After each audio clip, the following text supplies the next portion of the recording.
যদি কোনো প্রবলেম হয় তাহলে আপনি আমাকে ফোন করবেন। Thank you.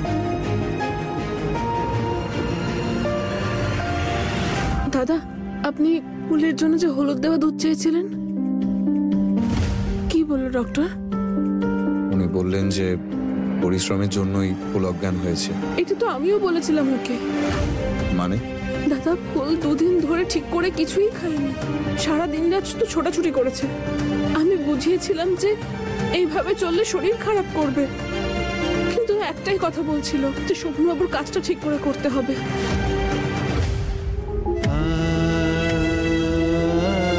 শোভন, চিন্তা করিস না, ফুলমা বিশ্রাম নিলেই ঠিক হয়ে যাবে। আমি বারণ করেছিলাম একসঙ্গে এতগুলো কাজ করো না তুমি। কাপড়গুলোর অবস্থাটা দেখো তুমি।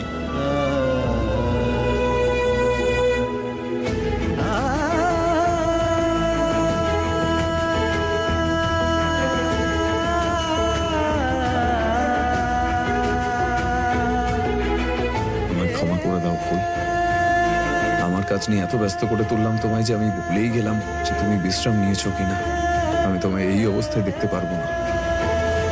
তোমায় শুধু হাসি খুশি দেখতেই ভালো লাগে, এমন নয়। প্লিজ তাড়াতাড়ি সুস্থ হয়ে ওঠো ফুল।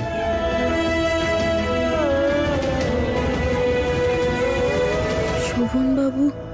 ফুল, তুমি ঠিক আছো তো? আমি ঠিক আছি শোভনবাবু, কিন্তু আপনি এখানে কি করছেন? আপনার তো বিশ্রাম করা উচিত। আমার থেকে বেশি তোমার বিশ্রামের প্রয়োজন, আর ডাক্তার বলেই গেছেন এবার তুমি আর কোনো কাজ করবে না, শুধু বিশ্রাম নেবে। আরে ডাক্তার তো এরকমই আর তর্ক নয়। এই নাও দুধটা খাও আর চুপচাপ ঘুমিয়ে পড়ো।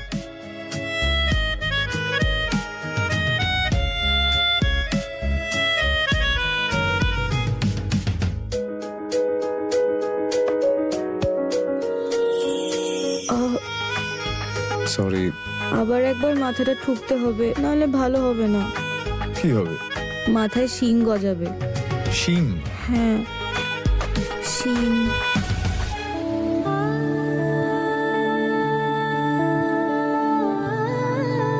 ঠিক আছে।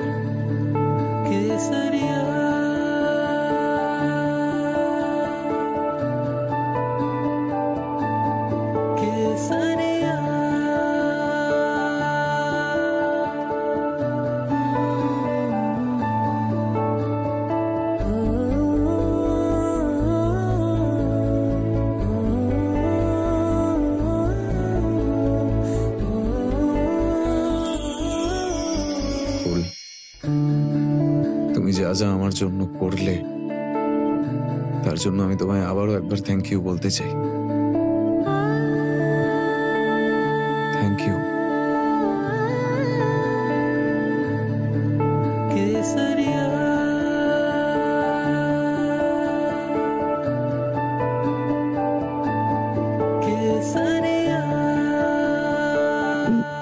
Mention noted.